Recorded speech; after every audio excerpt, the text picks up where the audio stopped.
Well, welcome to the front porch for another virtual visit. We hope you're doing well in these days.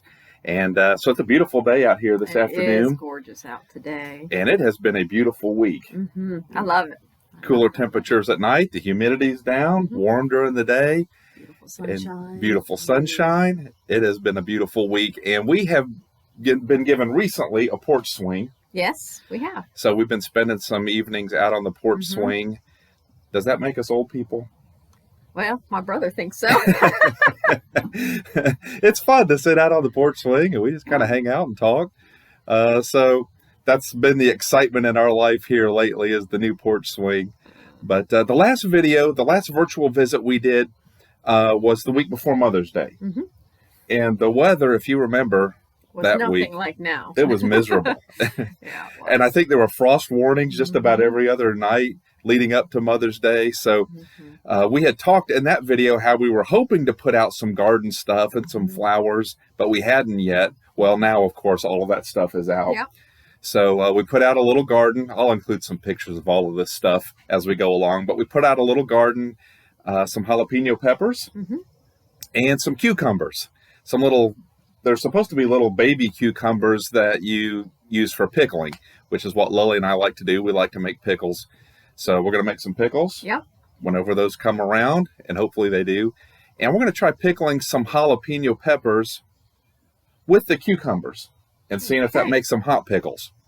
I don't know if it will. Maybe if you all have tried that, you can let me know if it works, but that's the plan. I'll include some pictures of the flowers too, but the roses are coming on really nice. Yeah, they look great. At the end of the school year, you were given a plant, a flower, I think it's called a tick seed.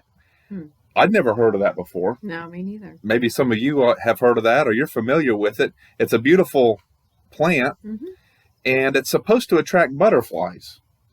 So we'll see if that happens or not. Hope so. So this summer, any big news going on this summer, Christina? Not a lot of big news, but someone has a birthday coming up. Oh, that's right. Yeah, a birthday coming up. Yeah.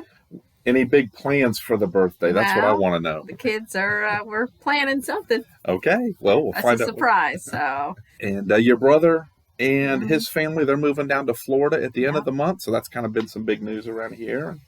Yeah.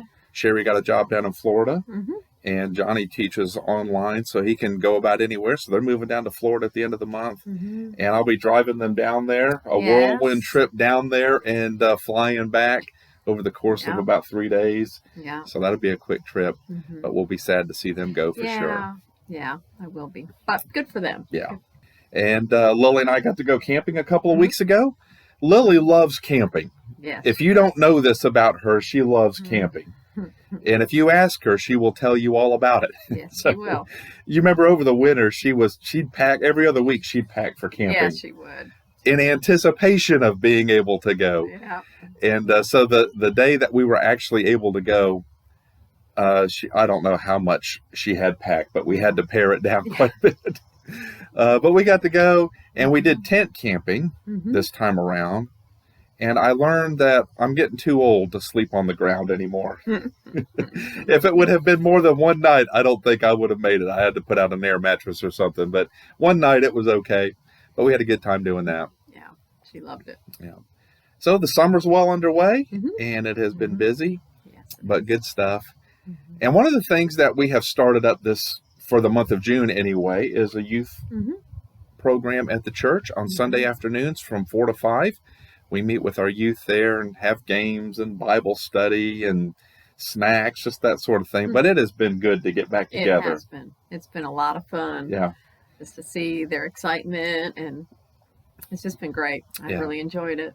And it's been a wide age range of kids there, which has been good to see, and to connect back up with their families.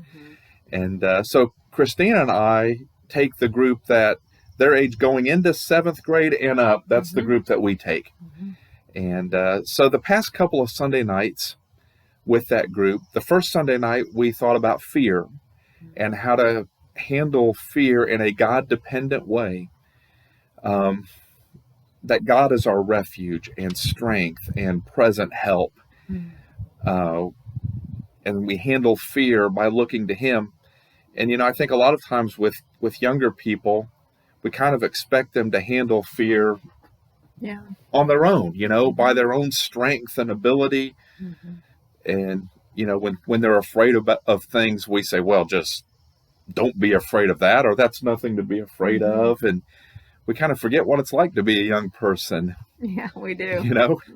It's kind of a scary thing to go into the 7th grade. It is. We think, well, that's no big deal, but it kind of is for them, or going into high school, or things they face at home, or, there are things that they're afraid of and can be fearful.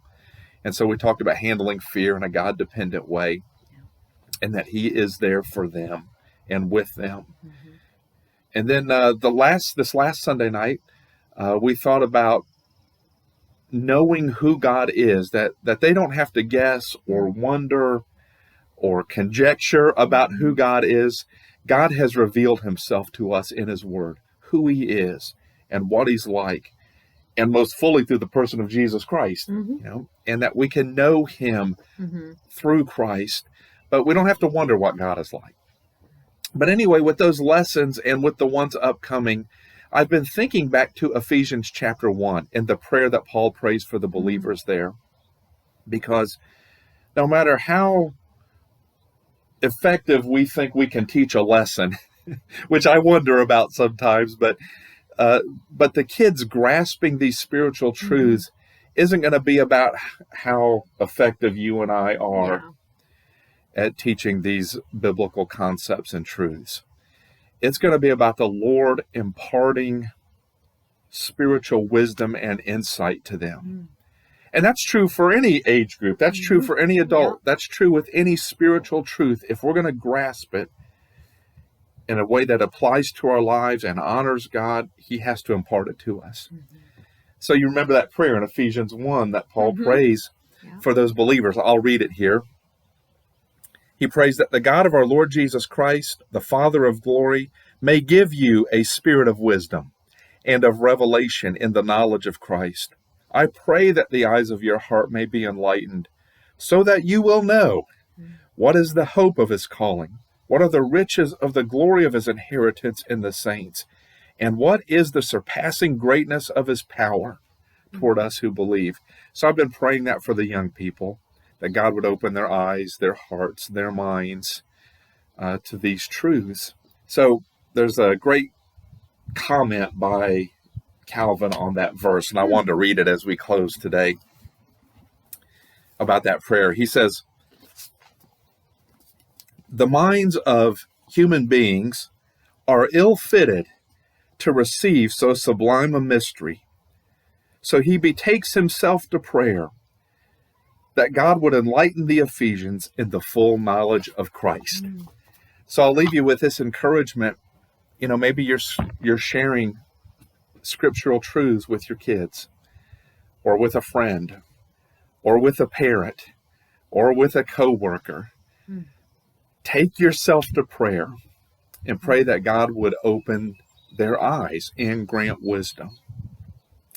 Well, I hope that's some encouragement for you today. It's good to check back in with you, and we look forward to seeing you again soon. Bye. Bye.